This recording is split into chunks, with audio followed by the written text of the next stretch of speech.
Okay, thank you very much, Vitaly. It's really great to be here. Also, my co-author Xiang Han is on this talk, so I'm sure he can answer some of the questions also on the chat. So let me share my screen. Let's do enter full screen. Okay, I hope you can see it. So. Like you said, Vitaly, so this is not exactly an organ, but it's another body part, I guess you can call. So it's blood allocation with replacement donors, a theory of multi-unit exchange with compatibility-based preferences is the full title of the paper. And it's a joint work with Xiang Han, who is on the call here today as well, and Onur Kesten. So let me first give you a brief introduction to the problem and why this is an interesting problem, but for both market designers, and also we have a theoretical contribution quite a bit. So it will be a good indicator.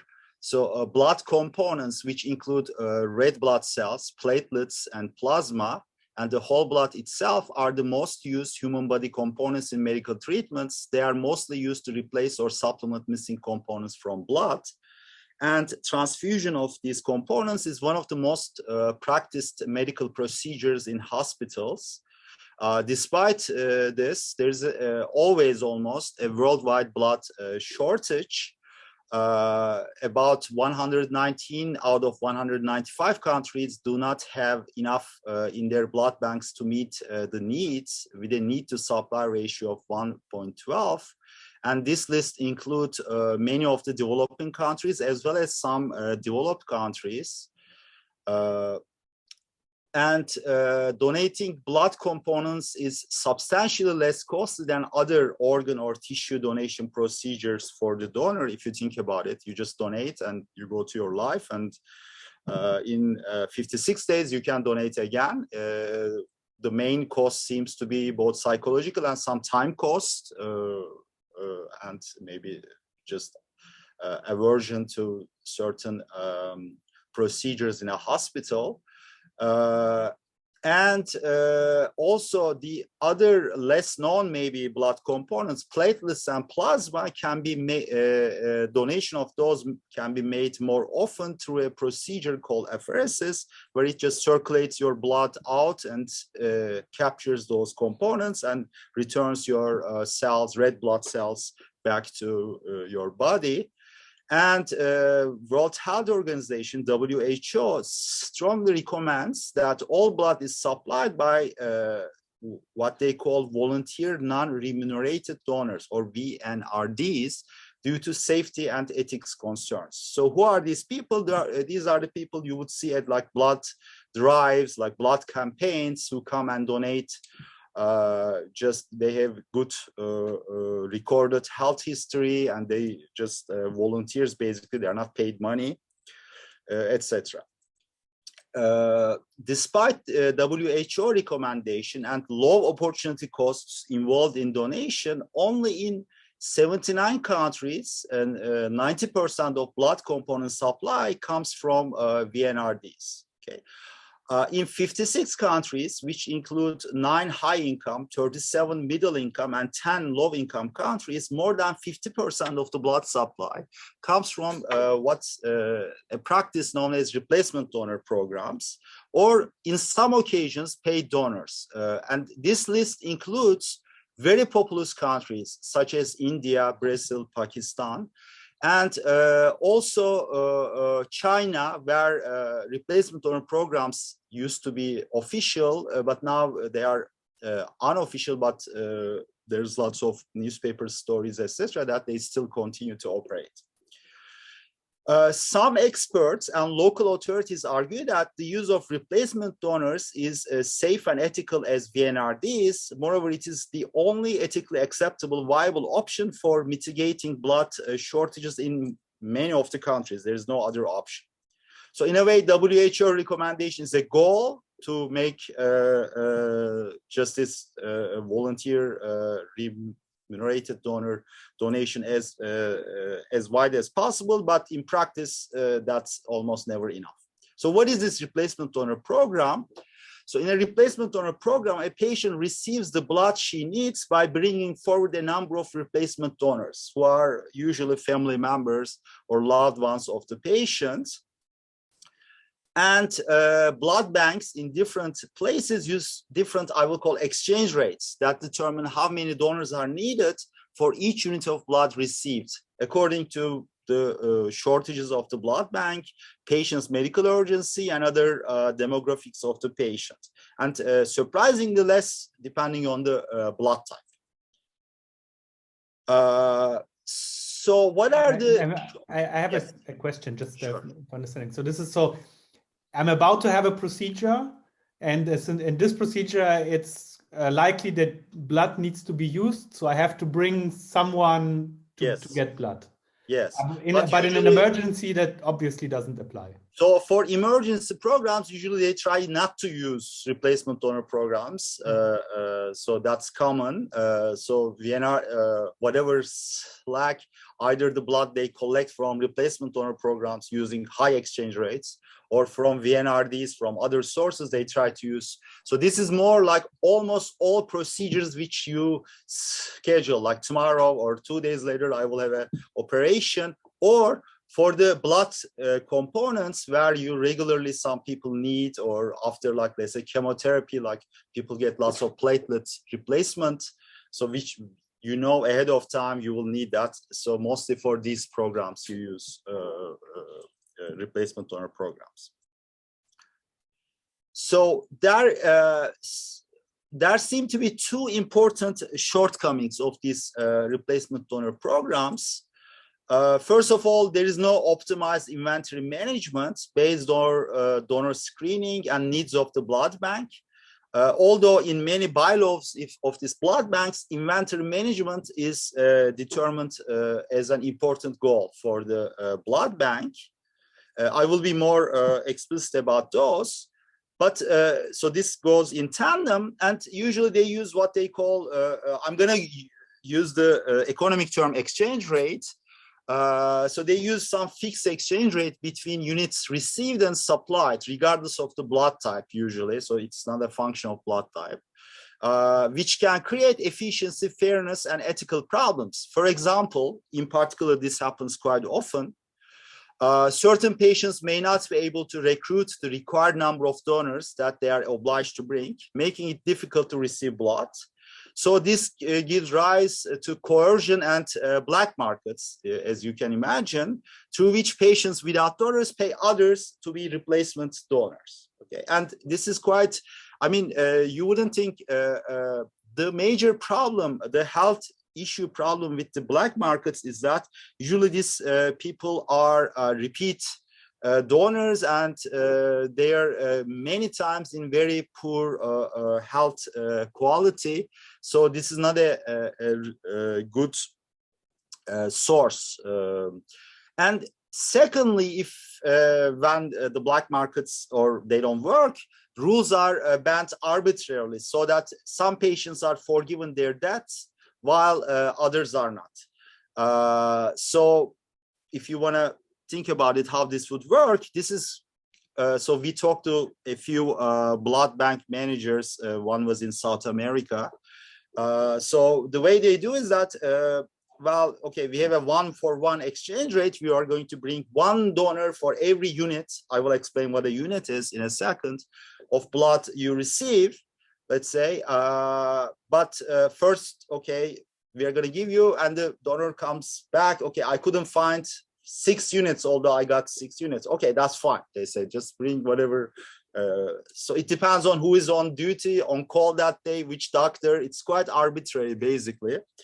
So there's no trust and transparency from that view of the system. So one of our goals is to endogenize and formalize this informal procedure. So how can we make this more under control, that it's more transparent how this works, together with some sort of inventory management, optimized management. So let me give an overview. We introduced this blood allocation with VNRD. So I'm going to use, these are regular donors and replacement donors as a novel market design problem. So we will allow for the possibility of endogenously determined exchange rates beyond the classical 1-for-1 exchange rate we have seen quite often, both in the literature of organ exchange, for example, 1 kidney for 1 kidney, or 2 lobes of liver for 2 lobes of liver, that kind of idea. So can we go beyond that? Because this is a very easy, or it's a very feasible place to do this, and already some versions of that are being done, as I will talk about. And we will allow for this rates to be endogenously determined. So we will give a framework how this can be determined within the problem. And to accomplish that, we will come, instead of a point that a donor is, so this is how many units he will get, or in return of how many donors you give, we will give a menu of different feasible schedules for the patient. And this will be determined depending on idiosyncratic observable characteristics of the patient. So, and we will introduce what we call weighted maximum mechanisms, which maximize a weighted sum of the blood received by the patient and eventually remaining at the blood bank, minus a weighted sum of blood donations made by the patient's replacement donors. So it turns out that many things we have done in this matching literature, in this compatibility, I call this domain 0-1 preference domain, either you're compatible or not, or compatibility induced domain, and there is multi-unit versions of this domain. All previously introduced mechanisms in this domain with good incentive properties, deterministic mechanisms, are actually a subclass of these mechanisms. And they fit into this mechanism class, and this mechanism class is substantially larger. And these induce good incentive properties under some regularity assumptions on these feasible menus I will talk about. So they always work for 1-for-1 exchange. That's the classical exchange. So 1 unit for 1 unit, but it would work on other exchange regimes as well. So what is the important information problem here? Actually, we don't have any control how many donors and which donors the patients have. So this is, and typically you need multiple units of blood. So you probably will need multiple units, like different donors forward. And we have no control of that. So we need some kind of incentive of donor monotonicity. At least the more you donors, the more donors you bring, we don't decrease the amount of blood you receive. So it's in a way that it's a weak assumption. We don't consider the cost of bringing donor forward. So assume that that cost is 0, but subject to that, the more donors you bring, you obtain, you don't obtain less blood units, okay? And on top of that, if we make these assumptions a bit string, we also consider the cost of bringing donors forward. So they will be strongly donor monotonic, we call it. So bringing forward as many replacement donors as possible does not decrease the blood received by the patient. And if it leaves it equal, does not increase the blood donated by her donor. So I will only use the extra blood brought by the donors if I am going to increase also the patient's blood receipt. So we do some comparative static exercises, and we give some policy recommendation and some simulation result to simulate the current ad hoc procedures versus if we did this in an organized way, what could be the gains, etc. So let me give the background about blood transfusion. Usually there are 3 most important blood components which are used in high volumes in transfusion.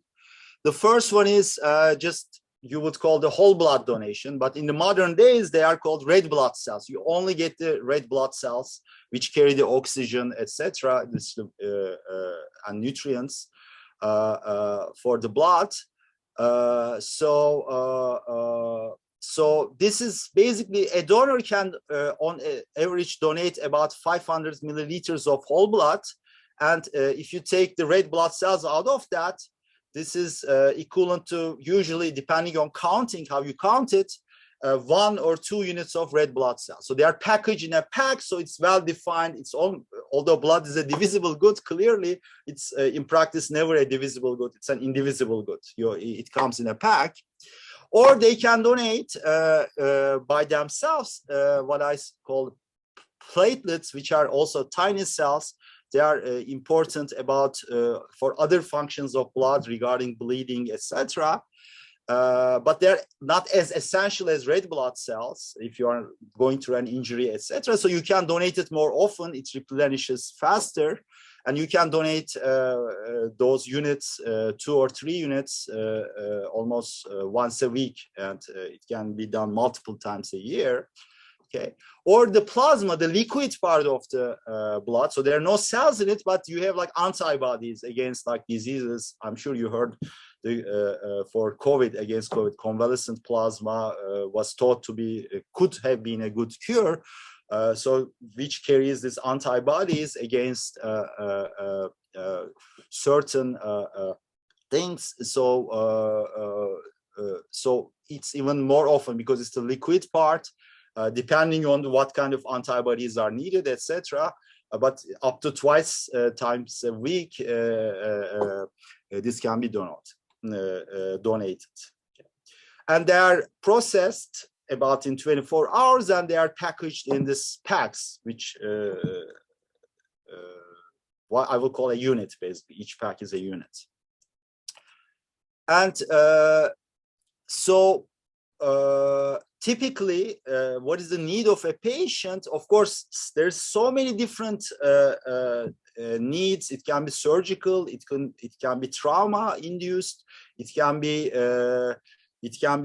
chemotherapy. After chemotherapy, the blood components are diminished, so you need replacements, etc., etc. There could be many uses of these components. So they're all idiosyncratic. Every surgery has a different need. So basically, there is some bounded interval, and many of these surgeries have to go forward anyway. And many people, unfortunately, die. Especially, I mean, think about giving birth. You have to go with the You have to go with the surgery. You cannot just postpone it since there is no blood, etc. So there is some, in a way, bounded interval for each patient, well defined,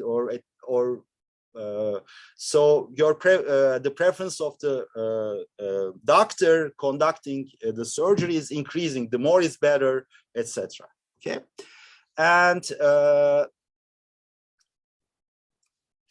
and these blood types, unlike organs, have very different compatibility requirements. Each component has a different, that I've written up there, have a different compatibility requirement, depending on blood types, what's called the RHD type, and these are determined through what's called plasma cellular or RHD compatibility. Just I'll give you very briefly one line because I don't want to run out of time. So so there are 2 types of blood types: RHD blood types and ABO blood types. So ABO blood types are O, A, B, and AB, and RHD blood types are plus or minus. And the blood type is together of this RHD blood type and ABO blood type. Okay. So transfusion is conducted using packs of one main component, usually stored with some amount of other components. For example, a special platelets, you don't, I mean, they're so tiny, they are put in plasma. So they are, so you need both usually platelet compatibility and plasma compatibility at the same time. So plasma compatibility says that AB plasma can be donated to all blood types, while A or B can be donated to O or themselves, and O can only donate it to be itself. Okay.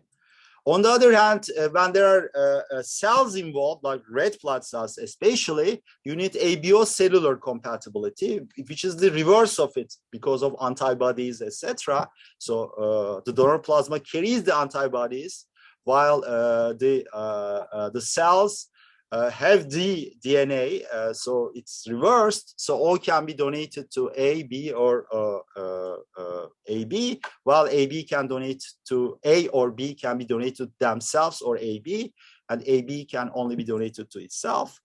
And for red blood cells only, you need also RHD compatibility, where minus goes to plus. So usually in the pack, it's written depending on how different countries have different packaging standards. So on it's clearly marked on the pack which patients can receive a certain pack. Okay, and there's also in emergency, O minus is usually used for replacing missing donor, missing blood as a whole blood replacement. O minus is used in that case. RHD compatibility of the red blood cell and cellular compatibility of red blood cell dominates every other thing. Okay, so without further ado, so we will be totally agnostic about this compatibility relation. So we will assume there is some compatibility relation. It can be quite arbitrary, actually. Okay, although we have some follow-up work where the blood compatibility, what kind of blood compatibility could be important, but I'm not going to talk about that today. So there is a set of patients. It's like a basic model, if you wish. And there's a set of blood types. A generic blood type is denoted by capital X, and each patient has a blood type beta I, okay, which is known, and is compatible with donors of blood types C of beta I. Okay, so this is a subset of the whole blood types. Okay, so all your compatibility relation in this base model is determined by your blood type, and your blood type is known, and there is nothing missing in this world. Okay, and they need to receive compatible units in some interval. Again, it's an idiosyncratic interval based on the patient's identity, meaning that her surgical or other needs. And they possibly bring a donor set, capital DI, which will be private information eventually, and which could be an empty set. Some patients may not have any. And each of these donors in the set have the blood type beta D, I will call it. And we are going to normalize, if you wish, this is exactly fits to red blood cell donation. We are going to normalize what the donor can donate to 0 unit or 1 unit, okay? And everything else is going to be a multiple of what a donor donates. Okay. So there's also the blood bank, and blood bank already has some inventory of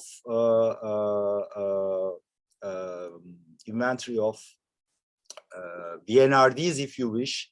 I will call that VX for the blood type X for that day or for that instance.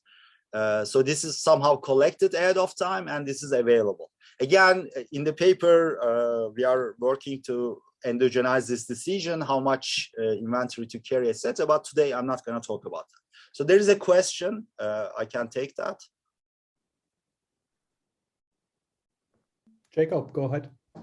Oh, yeah, I'll just turn on my camera real quick. Yeah, so I don't know if this is too preemptive, but do we assume any distribution of the needs of the units that are by compatibility? Because it could be that I'm jumping the gun in terms of the next step of the model. Actually, we are agnostic about that. It could be anything. What it will be is that I will give you some baseline assumptions. What I will do is, when our mechanisms are exactly incentive compatible in the sense of, okay, then on top of that, you can lay over it. In the simulations, we do that. You can assume different distributions, etc. of these, and then you can see different things. So I'm not going to assume anything about how these needs or distributions are, but it's an interesting question, clearly, exactly to determine how to use the policy tools that I'm going to introduce. Right. Okay. So I'm not going to assume right now anything about that. So there are some needs, there are some people. I'm totally agnostic. Just bring me an instance of it. Okay. What kind of mechanisms would might work? Then I'm going to propose some mechanisms, but I will be more ad hoc in that. I will run some simulations and show you some results on that. Basically, that's how I will follow. All right. Thank you. Yeah. Once we took a break, I have also a yes, question. of course. I'm sorry, I forgot. I was going to give a no problem. As just wondering, so this assumes that each donor just donates once. So it could be also possible that I allow to bring one donor, but who donates like 5 times, for example. So the assumption is that, like I said, this perfectly fits like red blood cells. So the donor in 56 days, so he's out of commission for 56 days. He comes and he donates once and he's out. So in a way, maybe in 56 days later, if you need another blood transfusion, you can bring the same donor. Okay. So it is more tricky, including the dynamic things which we are working on. We have some results on it, but I'm not going to talk about it today. So the assumption is like everybody donates one. If a donor donates multiple units, just I normalize it to 1 unit. Basically, I will call that just he donates or she donates 1 unit. That's I will do it. And everybody, yes. So there's no idiosyncratic donor. A donor either donates 0 or 1. There is, yeah. So in this word, an allocation is just basically it's a feasible integer vector alpha, which determines from each blood type how many units each patient receives. Of course, those should be compatible, and which of her donors donate. In the end, it should be market clearing. So it just assumes that the leftover blood for each blood type in the bank plus the received blood of that blood type by the patients should be equal to the initial inventory and the donated blood of the same blood type. That's it. That's the only requirement. And what's important here for a patient's view is that how many units she receives. So I would call that received or received units, and how many units her donors supply. So it will be the sum of the units her actually in reality the patient's donors supply, and how many units the patient receives, basically. So I will call it alpha R of I and alpha S of I to show in this world.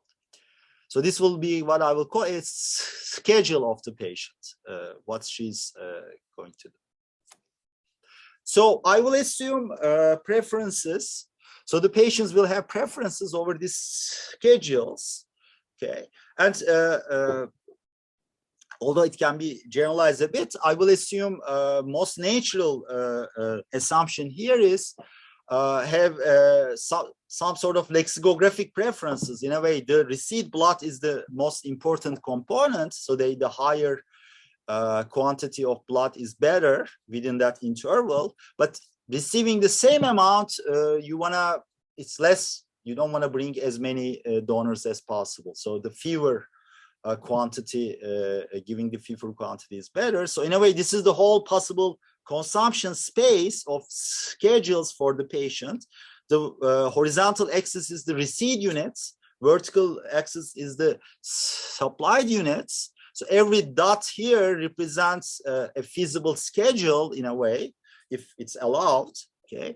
And the preferences over them are denoted by the direction of the arrows, and the south east corner represents the most favorable point for the patient, where she receives her maximum without donating anything, while the least favorable one is she doesn't receive anything, but she donates all of her patients' donors donate. Like I said, we can allow some generalizations. You can have some other responsive preferences as long as the marginal rate of substitution is greater than 1 here. So that receiving is almost more valuable than supplying. But I will continue with this. Okay. So, and there are 2 components of design I will talk about. First, I will introduce a new tool, this feasible menus, and the second one is mechanisms. So what are these feasible menus? Just okay, so let me go with this exchange rate analogy, because this is the most announced way of how things work in many of these blood banks. So one received for one supplied unit exchange rate is very standard in both real life applications of organ allocation, where it makes quite sense in some sense, for example, in kidney exchange, right? And or in the mechanism design, more abstract versions of mechanism design, where for different problems where multi-unit goods are consumed, but you have this 0-1 preferences, monotonic 0-1 preferences. But in the replacement donor programs, blood banks use different and more sophisticated policies already around the world. So one is 1-for-1 exchange, which is like done in many places, but 1-for-2 exchange is also applied. So when the blood shortage is very severe, for every unit you receive, you're supposed to bring 2 donors, basically. For example, 2 examples come from Mexico and many countries in sub-Saharan Africa. So when you can have verifiable next of kin information in some countries, they use different policies for patients who have relatives and who don't have relatives, which is verifiable. For example, in Delhi, blood banks use a policy, whatever units you receive, you're supposed to bring 1 donor, so 1 unit basically to the table. And like I said, almost everywhere, although these are on the books, these are the official rates, idiosyncratically, many times these rates are violated, depending. So we don't know how it works exactly. There's like there's an ad hoc procedure which goes on. So this, to accommodate this flexible, exogenous and also endogenous exchange rate, we introduce a new notion to sustain more transparency and formalism, which is brought by this ad hoc feature I mentioned. So we are going to set schedules that are feasible for a patient, depending on policy objectives, incentive requirements, and possibly norms which govern the system. Okay, so what I will introduce is a function, an idiosyncratic function for each patient. Okay, as I will call this a feasible menu function. Okay, so it will going to assign a menu of different feasible schedules for each different donor set she brings. Okay. So I will be more explicit what it is. And also, many times we see that some blood banks always give some minimum guarantee. So we will also incorporate. So this minimum guarantee will be the minimum amount the patient is guaranteed to receive because they have enough inventory, for example, if they bring a certain amount of donors. Okay, either you get nothing, or once you bring that threshold, you get at least some amount, basically. This is the minimum guarantee amount. So what are we after? Let me go back to this picture. In reality, so think about, like, very abstract right now. Think about, so if I were to design a mechanism, right, I would impose an incentive compatibility requirements. So I would choose anything in here, right? I can choose anything here in here, which are feasible amounts, subject to certain incentive compatibility requirements. And then you would maximize an objective. If you started as a mechanism designer, how you would solve this problem, right? This is one way of approaching the problem. What I will do is that, of course, this incentive compatibility requirement by itself is going to impose some restrictions on the shape of this set. You cannot allow, for example, most likely, this left-hand side corner, up corner, where you get all the donors from the patient and you don't give anything to her. Although it's feasible, the donor will not bring anybody forward, etc. So what we will do is that so what's the shape of this allowable region? so that it will allow this donor monotonicity properties. We are going to look at that, and that will also formalize this exchange rates in a endogenize. I'm sorry, these different exchange rates. So let me again be more explicit. So in this world, this one-for-one exchange, which is used in the organ allocation literature, in the previous literature of compatibility-based allocation, 1-for-1 is the exchange rate in a way that if you are bringing 0 donors, you will get nothing. If you are bringing 1 donor, you'll get 1 unit back. If you bring 2 donors, you will get 2 back, etc., etc. Okay. So this is the guarantee. Otherwise, or this again, this will be endogenously determined by the bank. Even if you bring 2 donors, I may not be able to give anything to you because I don't have the compatible blood type of you. But this will be your, in a way, opportunity set. These are all the possible things if things go good or bad. Okay, so it's capped by the number of donors in the supply side, and it's capped by the maximum units you need on the receipt side.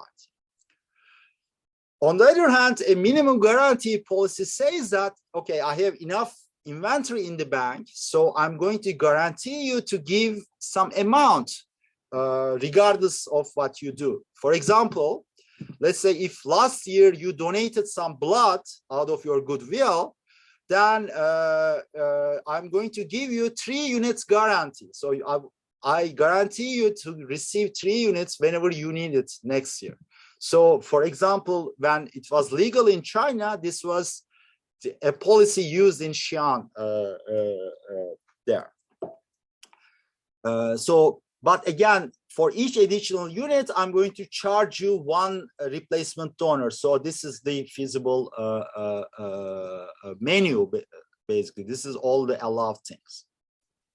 But in many places, although they announced that I'm going to use this boundary, which is 1-for-1 exchange rate, what they say is that, okay, it is kind of idiosyncratic. And they say that, okay, even if you cannot satisfy this 1-for-1 exchange, I'm going to forgive your debt in a way. So anything below this is also feasible. I'm not saying that, I'm not guaranteeing you I'm going to give you something very favorable here, but at least it's in the feasible set of schedules. So why don't we just formalize this notion? Let's define ahead of time these feasible schedules, okay, what it looks like. And then let's think about what kind of feasible schedules will make this incentive compatibility requirements work. Let's work on that. So, like I said, these donor sets are private information, and a mechanism for now, let's say it assigns an allocation for each donor set profile of patients. Of course, it's also a function of what things are feasible, what these shapes look. So I cannot give anything outside of this point. Okay. So I will say that a mechanism F is donor monotonic for a given profile of feasible many functions S. So this is S1, S2 for different patients. This is the functions. Let's say these are determined as a policy variable. Hiding donors does not increase the amount of blood received by the patient for each donor profile D. So what does this mean? So FR is the units received by the patient. S is fixed, that's my policy variable, but D is the profile of donor sets brought by the patients. So the donor hides some of, the patient DI hides some of her donors. So instead of her true set DI, she announces DI prime, which is a subset, and this does not increase the amount of blood she gets. So whenever this is true for all patients, etc., for all donor profiles, for that S, particular S definition, then I will say our mechanism is donor monotonic. But this doesn't take into account the costs of bringing forward donors, right? If you are receiving equal units of patient blood, then this doesn't take into account whether bringing more donors is costly or not. So to compensate that, we also introduced the other extreme. A mechanism is, I will call, strongly donor monotonic for a given policy design of these feasible schedules. If for every patient, hiding donors does not increase the amount of the blood received by the patient, and if it leaves the same received amount, does not decrease the amount of blood supplied by her donors, i.e. in our economic jargon, does not make any patient strictly better off, because that's how we define their preferences. Okay, so in this case, the schedule she receives is, so this includes both the received amounts and the supplied amount. This is at least as good as the schedule the patient would receive if she reported a subset of her donors to the system. She hid some of her donors from the system. She didn't bring her aunt, for example, although she could have brought her aunt as well. Okay, so these are two extreme versions of incentive compatibility. So since we think that blood donation is substantially less costly than other organ donation procedures, donor monotonicity is a plausible incentive property. And in a way, this is kind of, it goes in the question of Vitaly was asking about, because the donors can replenish, etc. It's not as costly, okay? And strong donor monotonicity in this version is the strongest form of incentives property regarding hiding donors. Okay, are there any questions?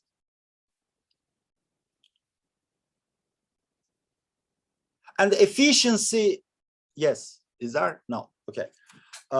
Efficiency property is just, it will be very standard. I will talk about Pareto efficiency.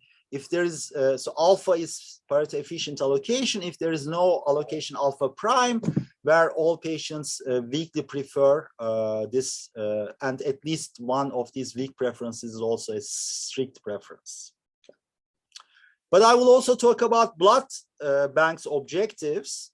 So they may wanna harvest certain blood types. For example, let's say they wanna build an inventory of O- blood types. Blood type for use in other programs, not just in this program. So in that sense, I will also talk about constrained efficiency. I will say alpha is constrained efficient if there is no allocation alpha prime, such that it makes every other patient weakly better off, every patient weakly better off, so that at least one of these weak preferences is strict, and the blood bank for each blood type receives at least as much amount, leftover amount.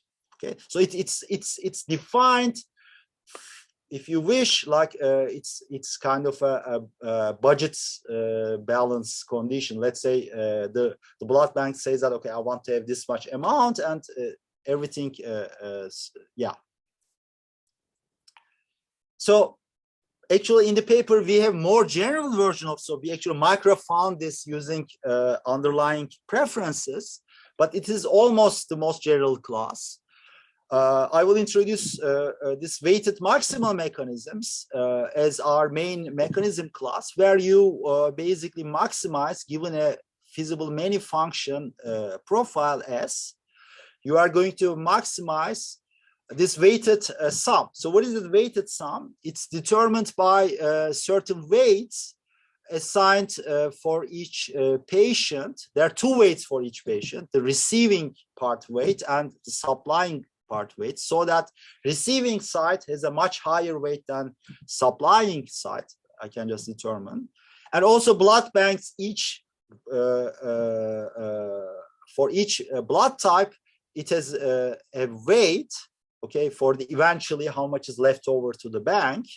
Okay, so we are going to maximize the weighted sum of the received amounts minus the weighted sum of the supplied amounts. Okay, so this will be the form of the function, of course subject to this allocation alpha being in this S set. Okay, so I didn't talk anything about what this S set should look like yet. So this, in a way, generalizes all this like serial dictatorship kind of mechanisms, because if you make the weights in an exponential way, decreasing way, this will be like a priority mechanism, which is very commonly used or at least discussed also in the literature. Or if you make all the weights equal for receiving, for example, high but equal for all patients, this is equivalent to maximize the amount of transfusions, which is also a version of that is used in many kidney exchange programs around the world. Or it can be more nuanced policies. You can put like sequential targets. First, maximize the blood received. Subject to that, maximize the blood O minus blood inventory of the bank, so on, so forth. You can create this kind of targets. So all of these mechanisms are constraint efficient. Also, if you don't give too much weight to the blood bank, if you only care about the patients there, it's also going to be Pareto efficient. Okay. And also we have a computational result, although this optimization problem looks quite cumbersome. If this feasible menus, the shapes of this geometry of this feasible menu functions satisfy a convexity property, which I will talk in a second, then you can solve this problem through linear programming, and all solutions of linear program will be actually integer based. Yeah. So it can be done in polynomial time. Okay, so far we didn't assume anything other than defining this, what this feasible schedule functions look like. But we need to make 3 smoothness assumptions on this feasible menu function. So it goes for having good incentive properties. Okay, the first one is convexity. Of course, we are living in a discrete world. So what does convexity mean? Well, in the discrete math literature, there are 2 well-established definitions of, or widely used definitions of convexity. One is called matroid convexity. The other one is lattice convexity. It turns out that lattice convexity is the correct notion. So what is that? Let's say X is in my set and Y is in my set. So I want the midpoint of X and Y to be in my set if it's also integer valued. But what if it's not integer valued? Then I look at the supremum of it. So this is the corner here, and the infimum of it. Both of them should be in my set. So those red dots, if the middle point is not allowed, it's not a feasible schedule, then anything this infimum and supremum of these 2 points should be these 2 points should also be in my set. Of course, once the infimum is in the set, X is in the set, their midpoint subject to this infimum supremum should be in the set, so on and so forth. You build that. In the end, the shapes look like always like this. There is no other possibility. So the most general shape is basically, it looks like this kind of a polygon with a convex polygon. With, so the middle shape is the most general shape in 2 dimensions. The slopes are 1, positive 1, okay, or infinite, or 0. Those are the only allowable slopes, and we have this kind of shapes. But all of these shapes, so including 1-for-1 exchange rate policy, are all L-convex in this world. So why is this important? Okay, you may ask that why this notion. It turns out that L convexity prevents basically holes in the feasible menu. So forget about the boundaries. Just let's think about the basic function of convexity. There are no holes in it, right? That's how we describe to our students. So basically, the existing holes creates complementarities in the feasible. In the feasible schedules. Basically, I'm a patient. I can shrink my donor set by omitting 1 donor, and I can let another patient's receipt go down by 2 by decreasing 1. So because she cannot decrease it by 1 because there's a hole exactly at that point, so you have to jump 1 point less. So in that, and now one extra unit is opened for me. So I can receive that extra unit and I can benefit basically by omitting. So this is how basically how complementarities, we always talk about complementarities are bad in theory. Yes, they are bad in theory as well here. And L convexity prevents this kind of faults. What about boundaries? It turns out that you can create pseudo holes on the boundaries if you don't have that kind of smoothness. So that also creates this about the complementarity prevention. Okay, so if you know the matching literature, it's kind of similar. There's this assumption called full substitutes assumption. The role it plays,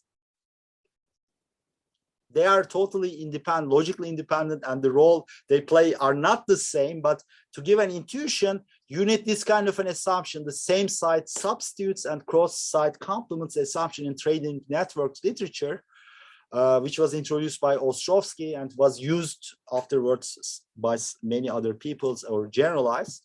So the role it plays are kind of in that direction. We need two other assumptions. I will be more brief about that. These are more technical assumptions. Okay, basically, feasibility of positive price says the following: if we can feasibly increase the blood received of the patient, at least I should be given as the mechanism designer the possibility of charging her an extra unit of donation. Okay, I can feasibly increase the price. So basically, geometrically, it shows itself. So if you look at this shape, this feasible schedule set, the top set on the left one, the left blue top, is one feasible point, and the right top blue part is also another feasible point in my set. So what is the difference between them? I'm feasibly increasing. So this patient has, if other exchange possibilities are good, can possibly receive one more units. Okay. Again, I don't have to charge her, but as a mechanism designer for incentives to work, you need to be able to charge her an extra unit if required. I don't have to charge her, but I should have the option to charge her. So the one on the left is going to violate, although L convex. The one on the right is not going to violate.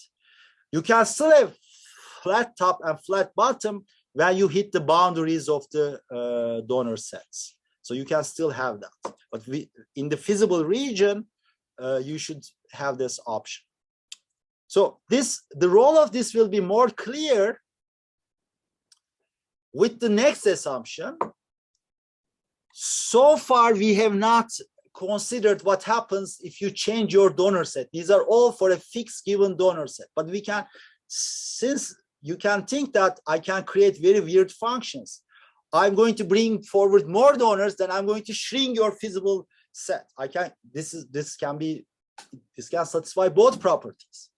But of course, I'm not going to bring more donors because my set shifts to the left, for example. So why should I have that? I don't have any incentives to bring more donors. So when you increase more donors, you're bringing more donors, at least somewhat, the set should change favorably in your direction. So that's what I'm going to define. The best way of, you don't need to read the math part, the best way of saying is that basically, let's say there are two schedule sets, S and S prime. I will say that S is more favorable or weakly more favorable than S prime if S is a weak expansion or a downward. Remember, downward and right is the better side of the downward is the better side of the preferences toward the right, or a downward shift of this S prime. So to give you so my assumption will be whenever you increase your donor set, your feasible schedule set, this weakly favorably moves, either gets bigger or shifts a bit to the right and down. Okay, so basically the previous assumption and this one together creates this regularity, creating this this shifts work exactly in the way you would want. So here is one which satisfies all these assumptions. Initially, if you bring less than 2 donors, I won't give you anything. But once you start bringing 2 donors, I have a minimum guarantee for you. I guarantee you to give you 2 units. But there could be some instances I can give you 3 units once you have more than 2 donors brought forward. Okay, so and this is the shape it gives. If you bring 4, you don't maybe immediately see that, but it's a downward shift of the left set, and it's an expansion of this set. If you bring 5 donors, again, you go even to the right. So if you put all of these pictures together, the bottom shape shows that there is this kind of rightward trend. Okay, so this would, for an example, this would satisfy. You could even leave the top one the same in its place, so the top part doesn't shift to the right, but it just expands. The sets expand. That would also work. Okay, so under these 3 assumptions, every weighted maximum mechanism is donor monotonic. So it's incentive compatible to bring more donors. And if you strengthen one of these assumptions a bit, this last assumption, if the shifts are a bit more strictly more favorable, then you get strong donor monotonicity. Okay, so I'm not going to talk about that. It's just extension. All right. So I'm running out of time, so let me finish with a few. So I won't have time to show any, unfortunately. I ran out of time for simulation results to show, but these slides are available on my website, so you can also look at there if you're interested. So, for example, how can I use this to design some feasible menus, for example? So it could be one that I mentioned. You are going to charge 1 for 1, but you are not going to make it strict. So anything below that is going to be allowable. So the set changes like that as you bring more donors. Okay, so people with no donors could receive potentially, okay, some units. So that's the left one. Okay, of course it depends on the availability. But if you bring 1 donor, okay, there is, in a way, this is how the shape changes. So the boundary goes as 1 for 1. However, anything here is also feasible in the more desirable case. Of course, it depends on my inventory and the other things the other patients brings to the set. Or this could be blood type targeting. I can target your O- donors. The more O- donors you bring to the set, you get a more favorable schedule. You can have this kind of shifts. Okay. Also, you can do, you cannot strictly do 1 for 2. You cannot charge because of the L convexity will be violated, but you can create a version of 1 for 2. So 1 for 2 exchange rate is given by this stricter line, okay? The integral points of this line. So this is not going to be it's not going to be L convex, but you can create almost like that. This diamond on the right-hand side is a pseudo, almost because of this indivisibility problem, you have to do this kind of compromise for 1 for 2 exchange. You can do also this. So let me stop here. Okay, let me finish a few this slide. So a subclass of these weighted maximum mechanisms are going to be strongly donor monotonic still if we assume more general preferences. Here I assume like an extreme version, like lexicographic preferences, but you can have other kind of additively responsive preferences for the patient as long as 1 unit received is more valuable than 1 unit donated. So MRS is the slope of your whatever you call indifference shape is going to be have a slope greater than 1. Also, we can generalize to domains. We assume the compatibility relationship is known. Of course, in this problem, it is known, but you can assume other problems which were introduced in the literature. In those problems, you may also not know the compatibility relationship. You may not know your maximum required amount, etc. They may not be verifiable. But these mechanisms where you report these things, your preferences, your compatibility relation, etc., are going to be all incentive compatible. So our basic result, of course, it doesn't directly imply, but you can prove results using that result which go in this direction. So let me stop here. And as a future work, we are also working on more. So in a way, you can think that this is a first step in building this theory. Of course, I didn't talk about inventory management here, like this. How do you determine Vx? How do you determine this S function, right? I gave you the basic instructions. This could be it, this could be that, or this could be certain policies, but how would you build it in an environment? So we are working on that, make it this more general theory, more narrow and focused in that domain. Thank you very much. Thank you. Thank you. Okay, so we are a little bit over time. So let me just quickly announce the next speaker, but we stay and ask questions. And as long as you're available, we're kind of happy if you stay on a little bit longer. So next time is going to be February 28th. It's going to be Yusuke Narita from Yale University, and I hope to see a lot of you back here. But now let me open the floor for questions to this very, very interesting talk. And well, maybe I can start off if no one wants to go. So I have probably rather a more philosophical question in a sense. It seems to me so wildly unethical to ration people during surgery on blood.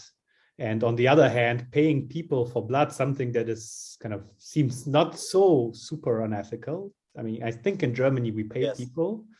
And I asked myself the question, as market designers, of course, we take constraints into account and make things better with these constraints, but wouldn't it sometimes like be better and stop and say, look, I can build your mechanism given your constraints, but they seem like really bad. So shouldn't you reconsider them? And we face questions like that when we talked about different market designs. And of course, we always resolve in a way that we say, okay, let's do the design, let's take the constraints as given. But what's your view on that? So, okay, so this could take like 1 hour. We can talk about this. So I want to give like a brief view. This is a very good and important question. I guess as a market designer, there are like a couple of roles we can assume, right? So one role we assume is that often assume is that, okay, these are the constraints, the ethical, moral constraints you have, like you said, and within those constraints, what can we do best, right? Mm-hmm. So that's many times I assume that. And sometimes, yes, if it is really awful, but there are certain reasons why paying for blood is maybe not as desirable as, let's say, for organs because of health concerns, really, who would come forward as paid donors. Here, it's much more easier to donate. It's much more difficult to monitor the blood, the supply than, let's say, organ. So especially in the developing countries, that's, I think, the main concern rather than, so unlike in the organ donation where like, okay, the poor people are going to come and donate, there's this all kind of philosophical debates. Here it's more like pragmatic, I would say, to control the health quality of the supply. I think most of the reason about paid donation is targets on that. That's a good empirical question, whether that's really makes sense. And there has been, I didn't have any chance to talk about that, about people's attitude towards this paid donation. There are some work. So I don't know what's the exact conclusion, because they are more like lab experiments, etc. In that donation, and there are very versatile people like Masih and Bob Slonim, who both I know. They've done some work on this donation of blood versus paid donation, and they actually say that yes, paid donation could be even better than this replacement donor systems. They actually propose that. So it could be, yes. So I'm not saying it cannot be, but I'm just telling you the reason why it is repugnant, or it's not wanted. It's not really repugnance, for much more pragmatic reason, as I know in this domain. Okay. Mm-hmm. The second thing I want to say is that, so this is what I've seen over and over as market designers. There is usually an aversion to people to talk to from other disciplines to economists, because economists will immediately bring like market solutions to the table. Okay, immediately they will. Okay. Instead of listening to us, they know everything, and they're going to bring their tools to the table. Right? I've seen this many times. So in a way, we are listening. Look, you're giving us the tools, and we are using rigorous economic theory or your objectives, and we are in a way engineering that. Of course, if it's horrible, our duty to say that like these objectives don't make sense. I agree with you that. So I'm going to leave it open-ended in that sense. Okay. There's not much I can say, I guess. It's a difficult issue. Just was interesting to see your opinion on that. I think that's a question that market designers face a lot, right? So yes. it's a very fine line to go, right? So what are constraints that you accept, and which ones you try to change, and which one you don't accept at all, right? So, but yeah, that's difficult. So yeah. Does anyone else have a question? Okay, so thank you again for this very interesting and thank you very much. Yeah, and that's really interesting, important work. So I'm hopeful that we will see it implemented somewhere, right? Hopefully, actually, yeah. So this problem is especially more maybe requires more integration with the local community, and especially in the US, they don't have this, because they have enough voluntary donation. Most of the time, they have enough voluntary donation. So yeah, so this is one of those problems where you need maybe an Indian colleague to go and to talk to the local authorities, a person from South America who understands the culture, maybe as an economist, etc. Thank you.